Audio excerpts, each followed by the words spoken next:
El descubrimiento que sacudió al mundo, 480.000 millones de barriles de petróleo en Guyana, un tesoro equivalente al de Arabia Saudita. Estados Unidos y China actuaron de inmediato, pero Guyana los rechazó. El mundo quedó atónito. La nación que eligieron en su lugar fue México. Un reportero de una cadena extranjera preguntó con desdén, ¿pueden realmente confiar en un país en desarrollo como México? En ese momento, el presidente de Guyana estalló. ¿Qué sucedió realmente? Revelaremos ahora la sorprendente historia completa. ¿Qué opinan de esta noticia? Veamos las reacciones de quienes la vieron. Comparen si coincide con sus pensamientos. Antes de empezar, apoyen a nuestra causa suscribiéndose al canal y comentando, ¡Viva la justicia!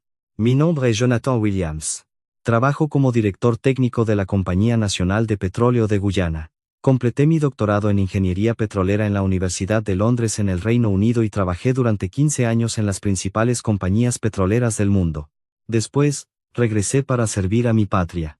Guyana es un país pequeño con una población de 820.000 habitantes, ubicado en el extremo noreste de América del Sur, frente al Océano Atlántico. Fuimos una colonia británica durante 153 años. Mi abuelo trabajaba en las plantaciones de caña de azúcar y mi padre casi muere en las minas de oro. Obtuvimos la independencia en 1966, pero la pobreza persistió. Nuestro Producto Interno Bruto es más pequeño que el de un solo estado de México, y la mitad de nuestros ciudadanos vive con menos de $5 al día. En medio de esta situación, encontramos petróleo. Hace exactamente 2 años, el secretario de Recursos Marinos irrumpió en la oficina del presidente. En su mano sostenía el informe de exploración. Señor presidente, está confirmado, dijo el secretario con voz temblorosa, 480.000 millones de barriles. Un silencio repentino se apoderó de la sala de reuniones. 480.000 millones de barriles, una cantidad suficiente para alimentar a toda nuestra nación durante 2.000 años. Una escala comparable al campo Jabar de Arabia Saudita. Pero, extrañamente, nadie se alegró. No hubo gritos ni aplausos. El presidente miraba por la ventana en silencio y el ministro de Finanzas tenía la cabeza gacha.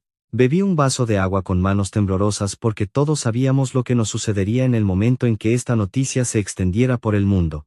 En la pantalla de la sala de reuniones, una noticia de última hora de un canal internacional, continúa la crisis de gobierno en Venezuela. Un consorcio de empresas estadounidenses adquiere los derechos de gestión de los campos petroleros del Orinoco. Esto había sucedido solo 3 meses antes, medio mes después de que Venezuela anunciara un aumento en la producción de crudo. El Departamento de Estado de E.U. emitió una declaración diciendo que ayudarían a restaurar la democracia y, 10 días después, los derechos de extracción y procesamiento de petróleo de Venezuela fueron a parar a empresas energéticas estadounidenses. Lo que regresó al pueblo venezolano fueron $800 millones al año bajo el nombre de Fondo de Estabilización, que no llegaba ni al 4% de los ingresos petroleros. El presidente rompió el silencio. ¿Se ha filtrado algo del informe de exploración? Todavía no, pero los movimientos de los buques de perforación han sido detectados por satélite. Es solo cuestión de tiempo.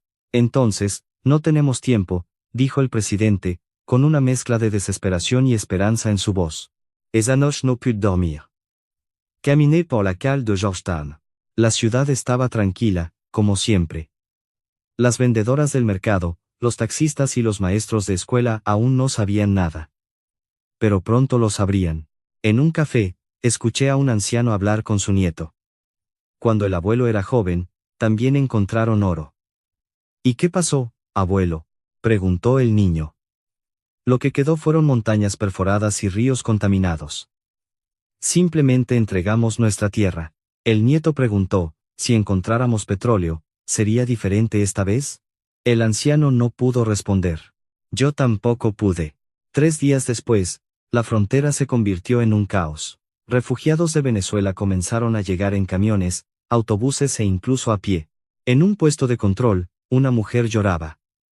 Por favor, acéptennos. No tengo nada para darles de comer a mis hijos. ¿Qué pasó en Venezuela? Compañías extranjeras se apoderaron de todo nuestro pueblo. Dijeron que era para la protección de las instalaciones petroleras y no nos permitieron volver a casa. Su esposo, a su lado, añadió, no nos pagaron ni un centavo. El gobierno está del lado de las empresas extranjeras. Nosotros, Los ciudadanos, ya no existimos. Mi corazón se hundió al escuchar esas palabras. Ese podría ser nuestro futuro. Se establecieron numerosos campamentos de refugiados cerca de la frontera, albergando a miles de desplazados.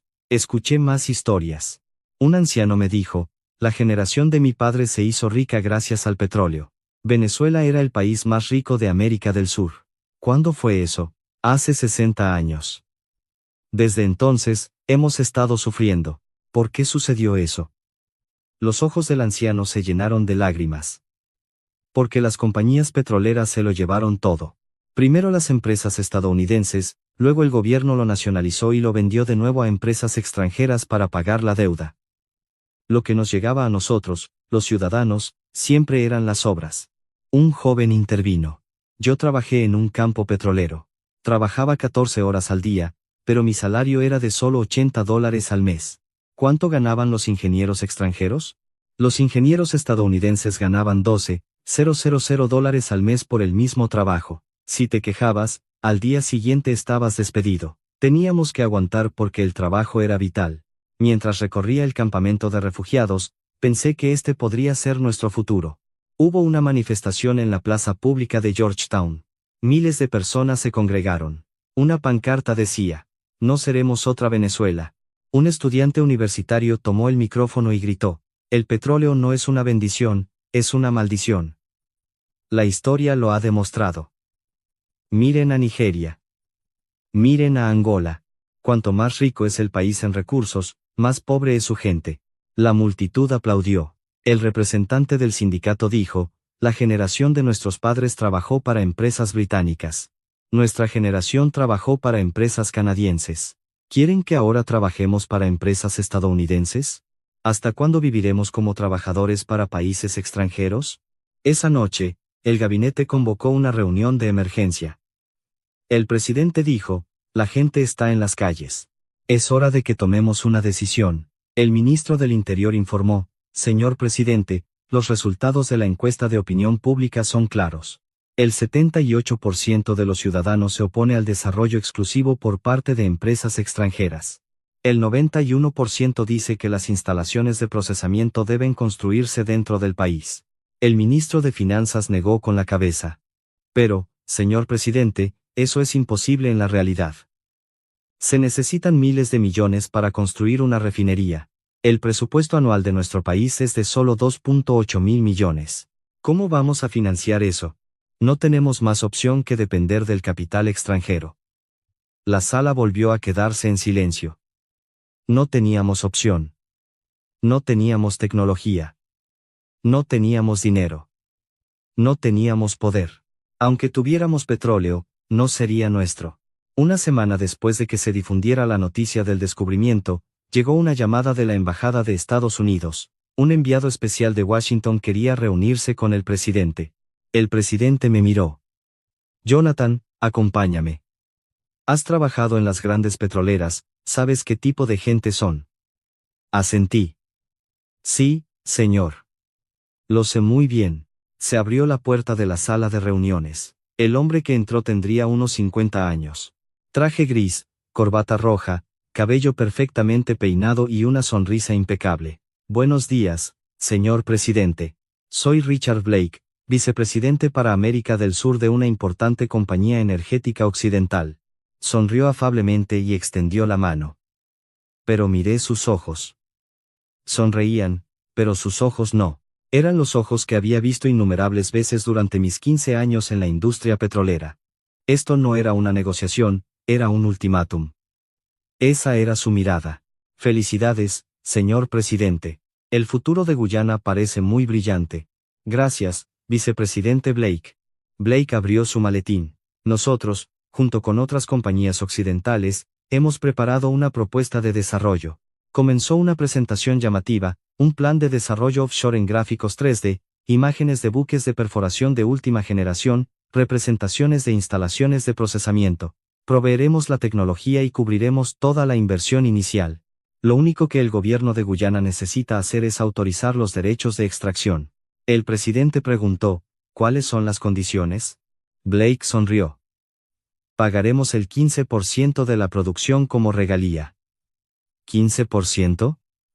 Hice un cálculo mental rápido. 480 mil millones de barriles. A $80 por barril, el valor total es de 38.4 billones de dólares. El 15% son 5.76 billones.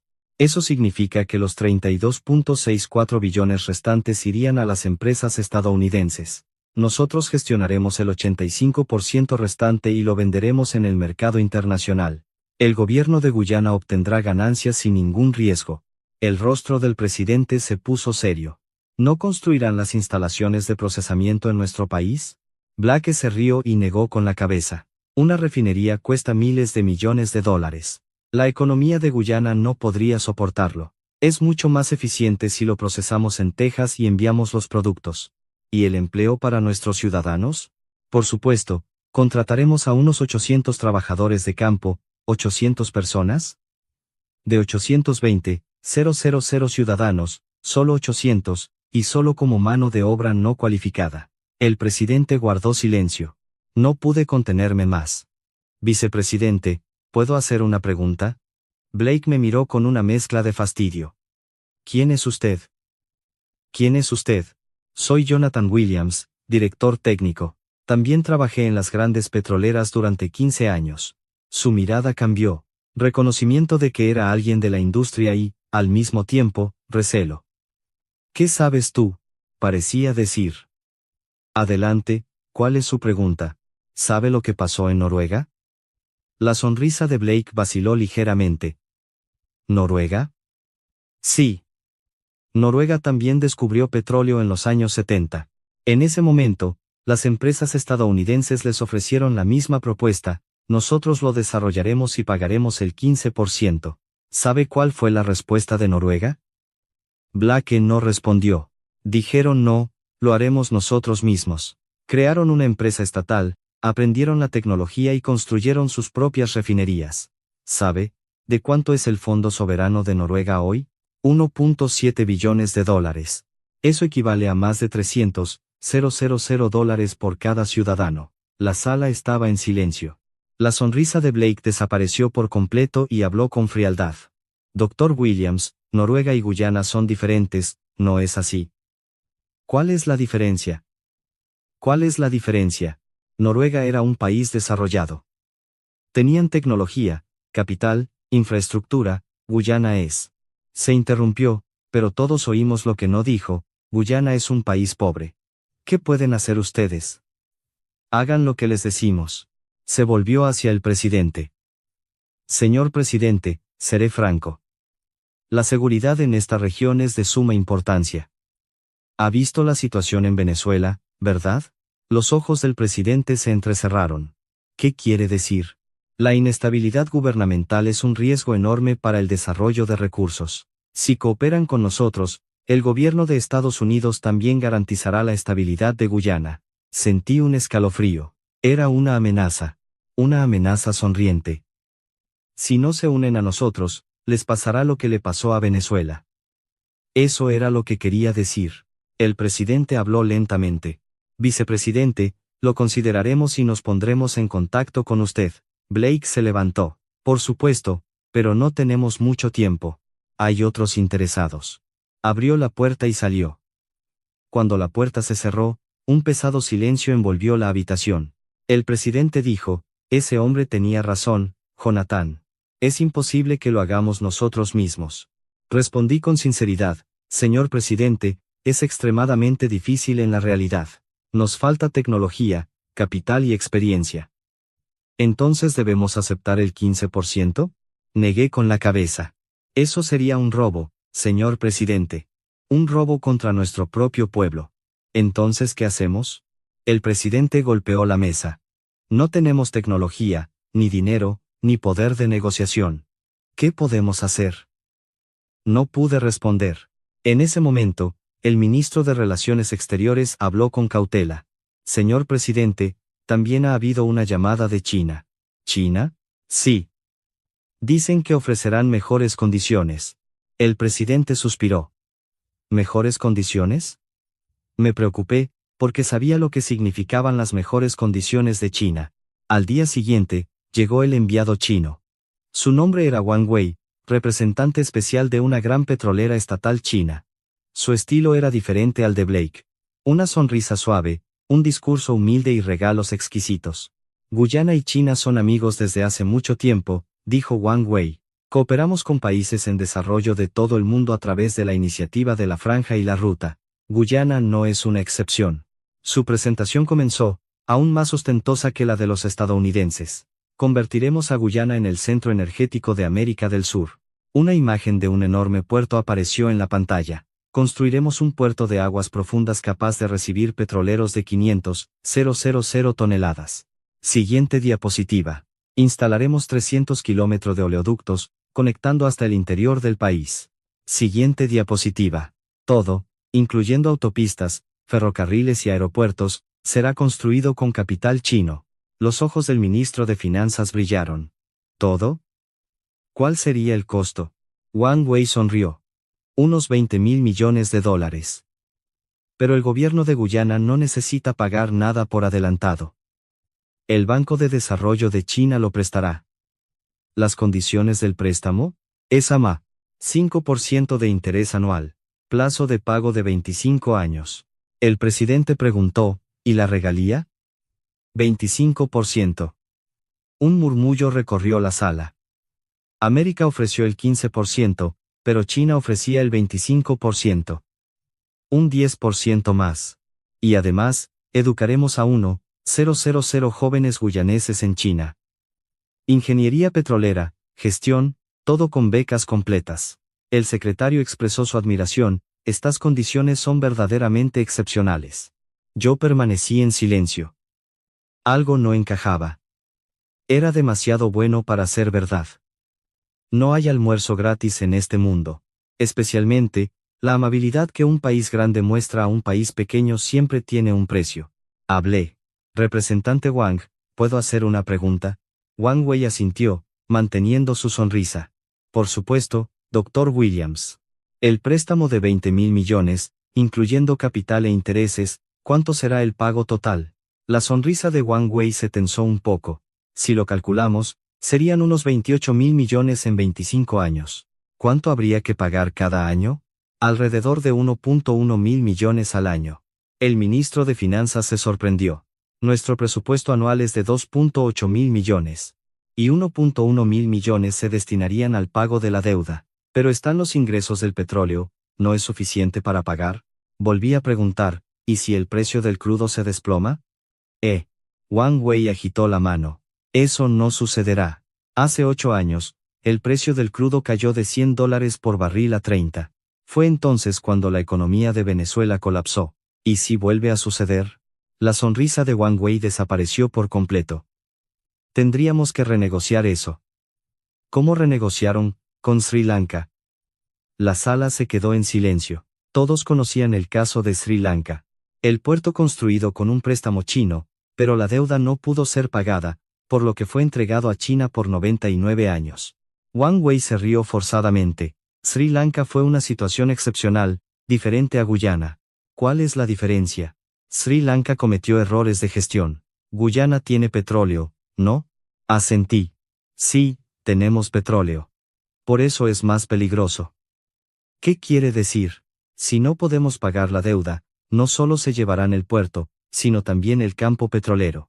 Los ojos de Wang Wei se volvieron fríos, pero su sonrisa regresó rápidamente.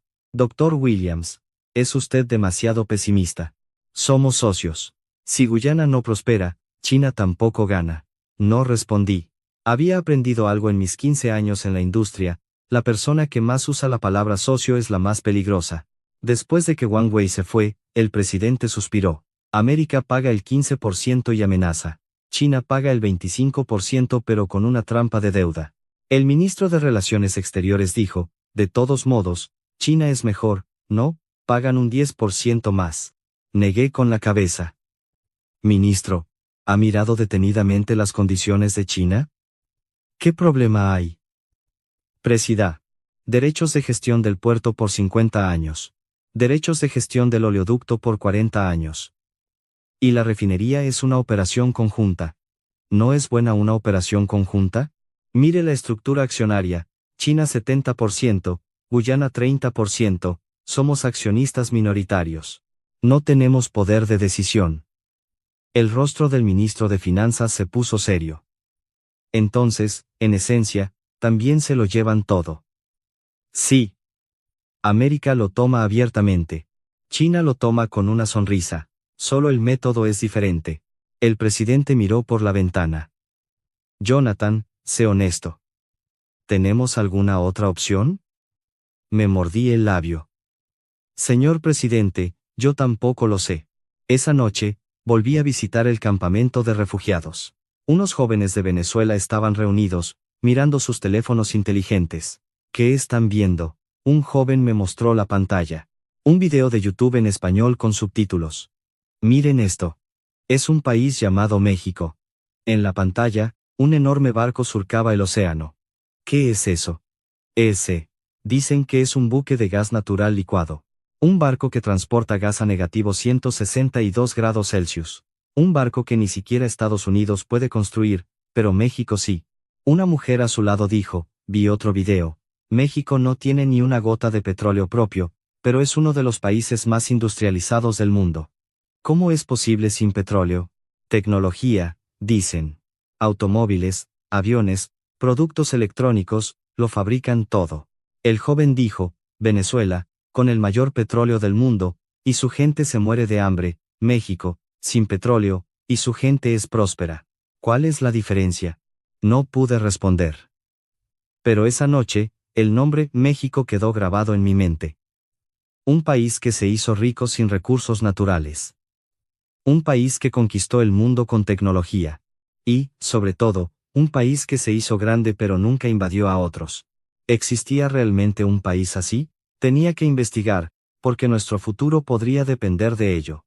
Pasaron 10 días y la situación empeoró. Estados Unidos y China llegaron a un acuerdo. O más. Exactamente. Comenzaron a colaborar encubiertamente para presionarnos. Primero actuó Estados Unidos. Apareció un artículo en un canal de noticias internacional, preocupación por la inestabilidad política de Guyana. La oposición impulsa el juicio político al presidente. Me sorprendió ver el artículo. ¿Juicio político de la oposición? Era la primera vez que lo oía. Pero esa tarde, el líder de la oposición, James Morton, dio una conferencia de prensa. El gobierno actual está vendiendo los recursos del país a los extranjeros. Gritó Morton frente a los micrófonos. El presidente está negociando en secreto con Estados Unidos. Entregará nuestro petróleo a espaldas del pueblo. Me enfurecí. La negociación era cierta, pero lo de vender era una mentira descarada. De hecho, el presidente había rechazado la propuesta del 15% de Estados Unidos. Pero lo más impactante vino después. He obtenido información definitiva. Morton ondeó un documento, prueba de que el presidente recibió $20 millones de una compañía estadounidense. La conferencia de prensa estalló en un caos. ¿La prueba? Un historial de transacciones bancarias. 20 millones. Transferidos a la cuenta de un asistente del presidente. Miré la evidencia más tarde, un documento completamente falso, pero el rumor ya se había extendido. Las noticias falsas inundaron las redes sociales. El presidente vendió el país. Juicio político al títere de Estados Unidos. El presidente convocó una reunión de emergencia. ¿Qué está pasando? Su rostro estaba pálido. El jefe de inteligencia informó, señor presidente, la investigación ha dado resultados. El líder de la oposición, James Morton, visitó Beijing 3 veces en el último mes. ¿Beijing? Sí. Y se depositaron $5.8 millones en la cuenta de un asistente de Morton desde una empresa fantasma en Hong Kong. Es dinero de China, sin duda, señor presidente. El presidente se recostó en su silla. Así que China no actuó directamente, sino que usó a la oposición para desestabilizarnos. Correcto. Y Estados Unidos usará ese caos para intervenir en nombre de la estabilidad. Sentí un escalofrío. Era un ataque perfectamente coordinado. China agita desde adentro, Estados Unidos presiona desde afuera. Parecía que dos superpotencias luchaban entre sí, pero el resultado final no cambiaría, nos devorarían. Jonathan, me llamó el presidente. Tenías razón. Ni los estadounidenses ni los chinos nos ven como socios. Solo nos ven como presas. Señor presidente, ¿tenemos alguna otra opción? ¿Hay una tercera vía? Me mordí el labio. Recordé el video que vi en el campamento de refugiados. México. Un país que se hizo rico sin petróleo. Un país que construyó barcos que Estados Unidos no podía. Señor presidente, hay algo que quiero investigar. ¿Qué es? México. El presidente arqueó una ceja. ¿Ese país de América del Norte? Sí. Su tecnología industrial y de ingeniería es una de las mejores del mundo, dicen. Respiré hondo y dije, y México, a pesar de convertirse en una gran potencia, nunca ha invadido a otro país. La sala quedó en silencio. El presidente habló lentamente, ¿existe realmente un país así? Lo investigaré, señor presidente. Pasé toda la noche investigando documentos. Cuanto más aprendía sobre México, más me sorprendía. México sufrió una devastadora crisis económica en los años 80 y 90. En ese entonces, era considerado un país en desarrollo con enormes desafíos. Pero hoy, su PIB per cápita ha crecido exponencialmente, convirtiéndose en la 12ª economía más grande del mundo. Un país que se transformó en pocas décadas sin depender de vastos recursos petroleros como otros. ¿Cómo fue posible? Investigué la industria de México. Manufactura avanzada. México es un gigante en la industria automotriz, aeroespacial y de dispositivos médicos. Su participación en la manufactura de alta tecnología para el mercado norteamericano es masiva. Pero lo que más me llamó la atención fue su capacidad en ingeniería compleja, especialmente en el sector energético. Me encontré con la Autoridad Nacional Marítima y Petrolera de México, ANMPM, una empresa estatal gestionada por el gobierno mexicano. Tenía proyectos de desarrollo energético en más de 20 países de todo el mundo: Perú, Colombia, Indonesia, Vietnam, Irak, países en desarrollo como nosotros. Busqué reseñas de esos países. Entrevista con un funcionario de energía de Vietnam. México nos trató como socios iguales. No ocultaron su tecnología y compartieron las ganancias de manera justa. Y lo más importante, cumplieron su palabra. Entrevista con el ministro de Irak. Los mexicanos llegaron después de la guerra, mientras otros países huían por el peligro. México se quedó y enseñó tecnología a nuestros jóvenes. Hoy, el 35% de los operadores de nuestras instalaciones petroleras estudiaron en México. Entrevista con el secretario de Energía de Perú. China fue la primera en ofrecer, pero elegimos a México. China quería construir el puerto y tomar los derechos de gestión por 99 años. México dijo que construirían el puerto y transferirían la tecnología con la condición de que pasara a ser propiedad de Perú después de 30 años. Lloré mientras leía los documentos. Realmente existía un país así. Un país que eligió la cooperación sobre la explotación, un país que eligió compartir sobre robar. A la mañana siguiente, corrí a la oficina del presidente. Señor presidente, lo encontré. El presidente leyó mi informe. Su expresión cambió con cada página que leía. ¿Es esto cierto? Todos los documentos están verificados, señor presidente. ¿México? ¿Realmente harían esto? ¿Transferir tecnología y compartir las ganancias equitativamente? Sí, señor presidente. Y hay una cosa más. Abrí la última página. El poder militar de México. Poder militar. México ocupa actualmente el puesto 31 en poder militar mundial. Con un ejército considerable, marina y fuerza aérea, y una industria de defensa propia en crecimiento. Los ojos del presidente se abrieron de par en par. Eso es suficiente para conquistarnos fácilmente. Correcto. Una división del ejército mexicano podría tomar toda Guyana. Pero, ¿por qué no atacan? Respiré hondo y respondí, México no ha participado en una guerra extranjera desde el siglo XIX, más de 100 años. ¿100 años? Sí. Participaron en misiones de paz, pero nunca para conquistar tierra o robar recursos. El presidente miró por la ventana. Eso significa que su fuerza es para la defensa, no para la agresión. Exactamente, señor presidente. Si observa el sistema de armas de México, todo está enfocado en la defensa y la disuasión. El presidente asintió lentamente. Jonathan, encuentra una manera de contactarlos. Sí, señor presidente. Visité la Embajada de México en Georgetown. Era más pequeña que una oficina, con solo 4 empleados, evidencia de que la relación entre México y Guyana no era tan cercana. Fui sin cita previa. Soy de la oficina del presidente. La recepcionista se sorprendió. ¿Qué necesita? Quiero ver al cónsul. Es un asunto importante. Después de un momento, salió un hombre de unos 40 años. Buenos días. Soy María Santos, cónsul de México. Soy Jonathan Williams, director técnico de la Compañía Nacional de Petróleo. Entramos en una pequeña sala de reuniones.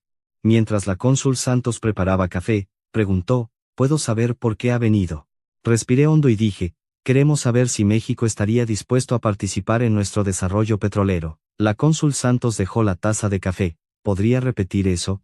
Hemos encontrado 480.000 millones de barriles de petróleo en nuestras aguas. Estados Unidos y China han ofrecido propuestas de desarrollo, pero estamos buscando un tercer socio. Queremos explorar la posibilidad de colaborar con México. La cónsul Santos se quedó sin palabras por un momento. Luego, habló con cautela, Dr. Williams, honestamente, no tengo la autoridad para responder. Esto debe ser decidido por nuestro gobierno. Lo sé. Por eso le pido que transmita nuestro interés a su país. Por supuesto. Pero, ¿puedo preguntar por qué México? El capital y la experiencia de Estados Unidos y China son mucho mayores, ¿no? Saqué los documentos que había traído. Lo que queremos es un socio, no un amo. La cónsul Santos asintió mientras leía los documentos.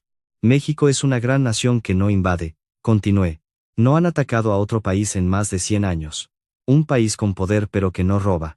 Con tecnología pero que no monopoliza. Que busca ganancias pero no esclaviza. Ese es el socio que necesitamos. Los ojos de la cónsul Santos se suavizaron. Informaré a mi país lo antes posible. Muchas gracias.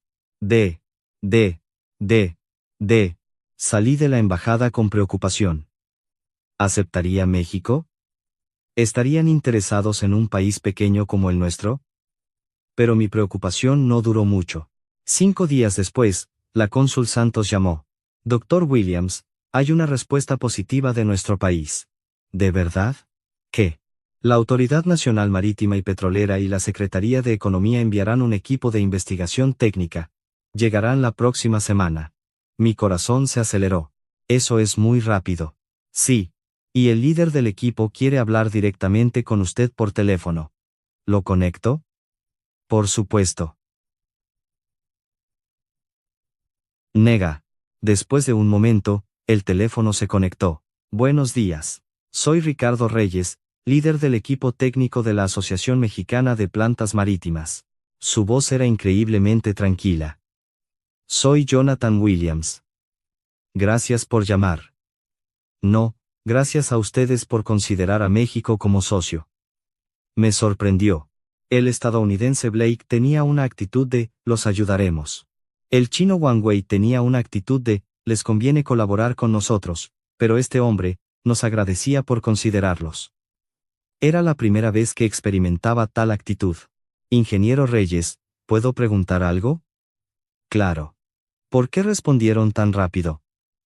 Somos un país pequeño. Las ganancias para México no deben ser tan grandes. El ingeniero Reyes se rió. Dr. Williams, México también fue una vez un país con muchas dificultades. Hace 40 años, éramos una nación luchando por salir adelante. Nadie se interesaba por nosotros. En ese momento, algunos países nos ayudaron. Nos enseñaron tecnología. Nos prestaron capital. Nos dieron una oportunidad. Escuché en silencio. Nunca olvidamos esa deuda de gratitud. Así que ahora, lo que podemos hacer es hacer lo mismo por otros países. Cooperación. Sobreexplotación. Esa es la forma que México ha aprendido. Me quedé sin palabras. Era la primera vez que escuchaba algo así de una nación poderosa. Nos vemos la próxima semana, Dr. Williams. Sí. Lo esperaré. Después de la llamada, me senté en silencio por un momento. ¿Realmente existía un país así? ¿Realmente existía gente así? Corrí a la oficina del presidente. Han aceptado. Nunca olvidaré el día que llegó el equipo de investigación de México. Cuando fui al aeropuerto, había más jóvenes de lo que esperaba. Ingenieros de entre 30 y 40 años. Cuando llegó el vicepresidente Blake, lo acompañaban 30 personas, todos de traje y corbata. Cuando llegó el representante Wang Wei, lo acompañaban 40, todos con trajes negros. El equipo de México era diferente. Gente vestida con ropa de seguridad y cascos. En lugar de maletines, llevaban computadoras portátiles y equipos de medición. El líder del equipo, Ricardo Reyes, parecía tener unos 60 años. Cabello bien peinado con algunas canas, una mirada tranquila y manos gruesas, curtidas por largos años de trabajo de campo. Es un placer conocerlo, soy Ricardo Reyes. Se adelantó a ofrecerme la mano. Soy Williams. Gracias por el largo viaje. No, gracias a ustedes por esta oportunidad. En el coche hacia el hotel, el ingeniero Reyes preguntó, Dr. Williams, ¿cuál es el programa para mañana? Por la mañana, una reunión con el presidente, y por la tarde, una inspección del sitio de perforación. ¿Cuánto tiempo se tarda en llegar al sitio de perforación? 4 horas en helicóptero. El ingeniero Reyes asintió. En ese caso, ¿podríamos solicitar una sesión informativa esta noche? Me gustaría revisar los datos geológicos antes de ir al campo. Me sorprendió. Blake había pedido una reserva en el restaurante más caro de Guyana la primera noche. Wang Wei había solicitado ver una actuación tradicional la primera noche. El ingeniero Reyes pidió trabajo la primera noche. Por supuesto, prepararé los documentos.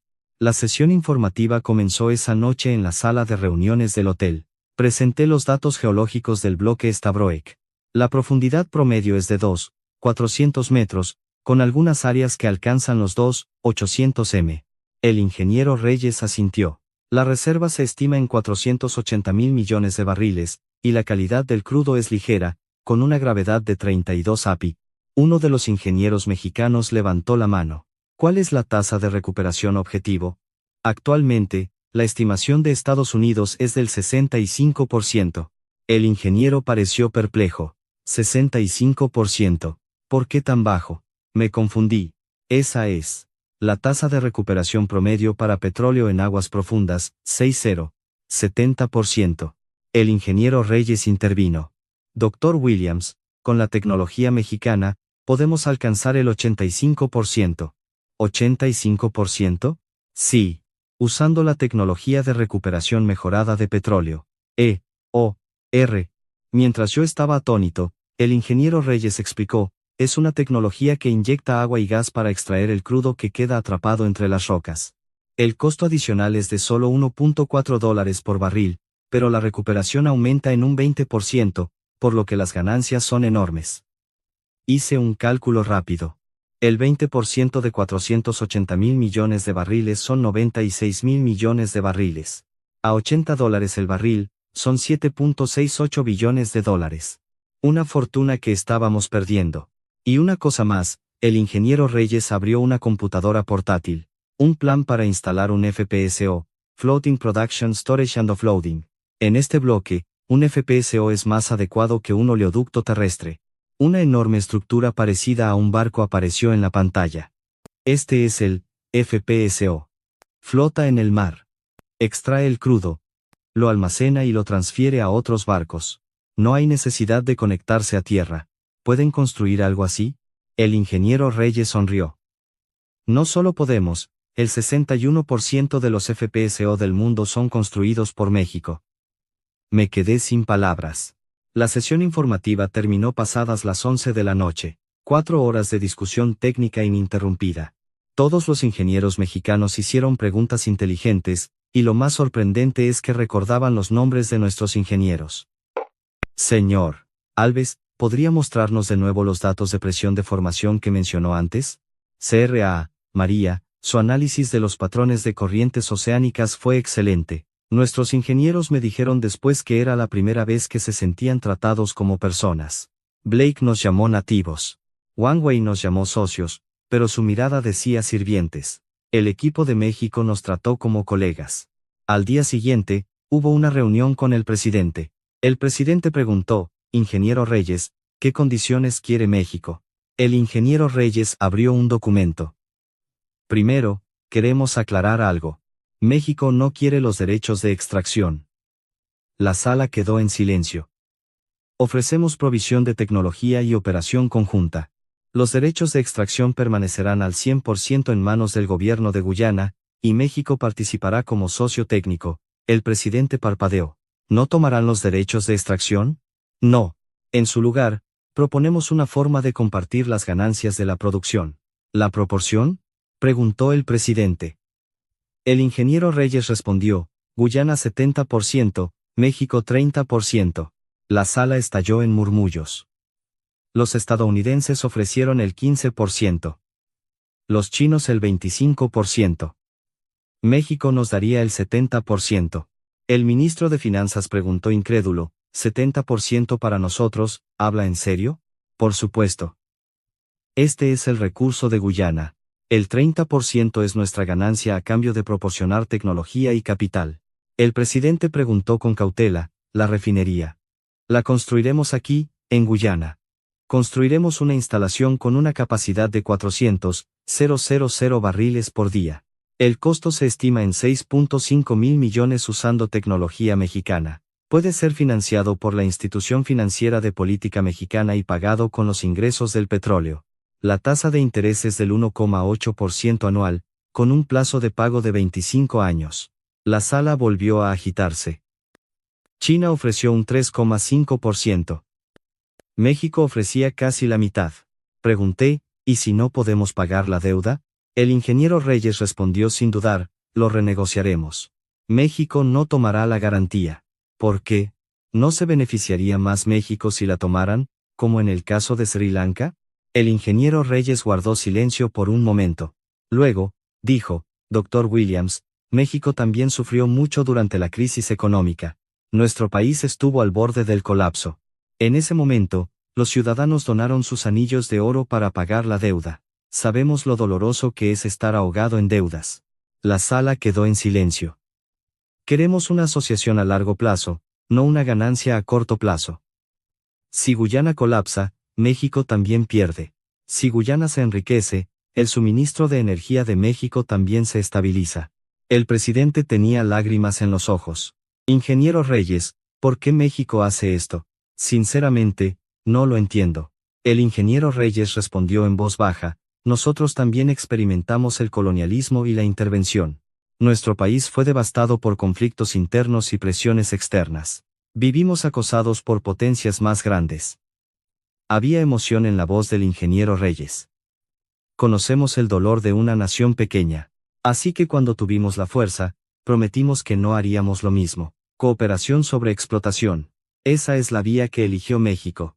La sala estaba en completo silencio. El presidente se levantó y extendió la mano. Ingeniero Reyes, lo consideraremos y les daremos una respuesta. Por supuesto, tómense su tiempo. Al día siguiente, después de que el equipo mexicano se fuera, se desató la tormenta. Primero, Richard Blake de Estados Unidos regresó. Esta vez, no sonreía. He oído que están en contacto con México. Estamos considerando varias opciones. Los ojos de Blake se volvieron fríos. Seré directo. México es un socio de Estados Unidos, pero la seguridad energética es otro asunto. ¿Qué quiere decir? Los recursos en esta región están ligados a la seguridad del hemisferio occidental. Se complica si México se involucra. El rostro del presidente se puso serio.